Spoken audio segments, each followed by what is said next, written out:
ಯಾತಕ್ಕೆ ಈ ವಿಚಾರದಲ್ಲಿ ಇಷ್ಟೆಲ್ಲ ಹೈಕೋರ್ಟು ಹೇಳಿದ್ರು ಕೂಡ ರೈತರಿಗೆ ಅನ್ಯಾಯ ಆಗಿದೆ, ಎಕ್ಸೆಸ್ ಲ್ಯಾಂಡ್ ತಗೊಂಡಿದ್ದೀರಿ, ರೈತರಿಗೆ ಕಾಂಪನ್ಸೇಷನ್ ಸಿಕ್ಕಿಲ್ಲ, ರೈತರನ್ನು ಉಳಿಸಿ ಯೋಜನೆ ಹೆಸರಿನಲ್ಲಿ ಯಾವ ಒಂದು ಪಬ್ಲಿಕ್ ಇನ್ಫ್ರಾಸ್ಟ್ರಕ್ಚರ್ ಡೆವಲಪ್ಮೆಂಟ್ ಆಗಬೇಕಾಗಿತ್ತು ಅದು ಕೂಡ ಅಪೂರ್ಣ ಆಗಿದೆ, ಅದು ಪೂರ್ಣಗೊಳಿಸಿಲ್ಲ, ಎಲ್ಲ ಉಲ್ಲಂಘನೆ ಆಗಿದೆ.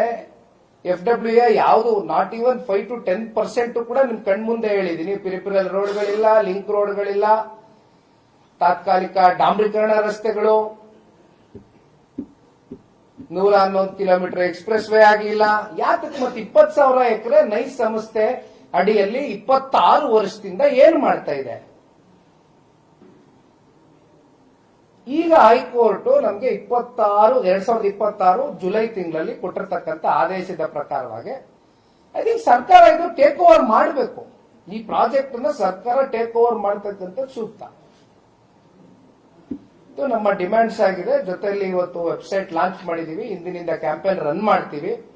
ಈ ಕ್ಯಾಂಪೇನ್ ನಿರಂತರವಾಗಿ ರೈತರಿಗೆ ಮತ್ತೆ ಅವರ ಏನು ಭೂಮಿಯನ್ನ ವಾಪಸ್ ಕೊಡಿಸ್ತಕ್ಕಂಥದಕ್ಕೆ, ಕೇವಲ ಅವ್ರ ಭೂಮಿ ಕೊಡಿಸ್ತಕ್ಕಂಥದ್ದು ಅಷ್ಟೇ ಅಲ್ಲ, 20 ವರ್ಷಕ್ಕೂ ಹೆಚ್ಚಿನ ವರ್ಷಗಳ ಕಾಲ ರೈತರು ಭೂಮಿ ಕಳ್ಕೊಂಡಿರ್ತಕ್ಕಂಥದ್ದು, ಅದಕ್ಕೆ ಬಡ್ಡಿ ಸಮೇತವಾಗಿ ಇವತ್ತು ರೈತರಿಗೆ, ಯಾಕೆಂದ್ರೆ ನಾನು ಹೇಳ್ತಾ ಇರ್ತಕ್ಕಂಥದ್ದಲ್ಲ, ಇದು 2013ರ ಕಾಯ್ದೆ ಏನು UPA ಗವರ್ಮೆಂಟ್ ಅಲ್ಲಿ 2013 LARR ಆಕ್ಟ್ ಅಲ್ಲಿ ಬಹಳ ಕ್ಲಿಯರ್ ಕಟ್ ಆಗಿ ಮೆನ್ಷನ್ ಆಗಿದೆ.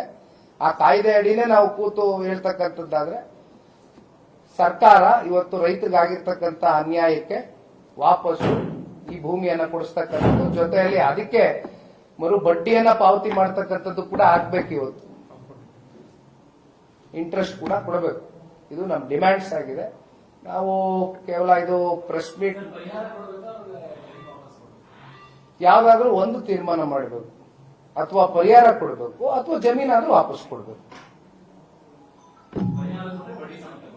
ಬಡ್ಡಿ ಸಮೇತ ಕೊಡಬೇಕು ಪರಿಹಾರ.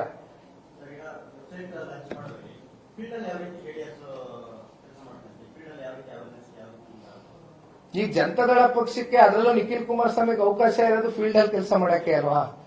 ಸದನದೊಳಗಡೆ ಮಾತಾಡೋ ಅವಕಾಶ ಇನ್ನೂ ಸಿಕ್ಕಿಲ್ಲ. ಹಾಗಾಗಿ ನೀವು ಬಿಡದಿ ವಿಚಾರನ ನೋಡಿದಿರಿ. 2025 ಜನವರಿ ತಿಂಗಳಲ್ಲಿ ಕೈಗೆತ್ಕೊಂಡಂತದ್ದು ಬಿಡದಿ ಹೋರಾಟ.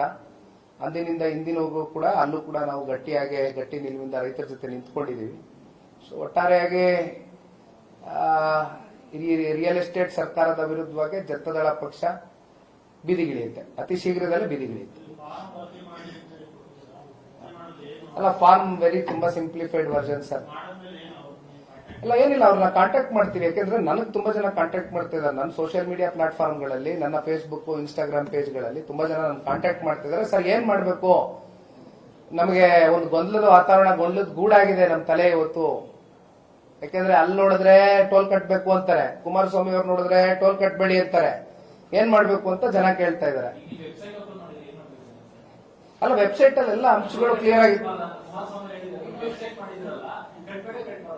ಟೋಲ್ ಕಟ್ಟಬಾರ್ದು ಅನ್ನೋದಕ್ಕೆ ವೆಬ್ಸೈಟ್, ಟೋಲ್ ಯಾಕೆ ಕಟ್ಟಬಾರ್ದು ಅನ್ನೋದಕ್ಕೆ ಎಲ್ಲಾ ರೀತಿಯಾದಂತಹ ಅಂಶಗಳು ಈ ವೆಬ್ಸೈಟ್ ನಲ್ಲಿ ಸಂಪೂರ್ಣವಾಗಿ ಮಾಹಿತಿ ಸಿಗುತ್ತೆ.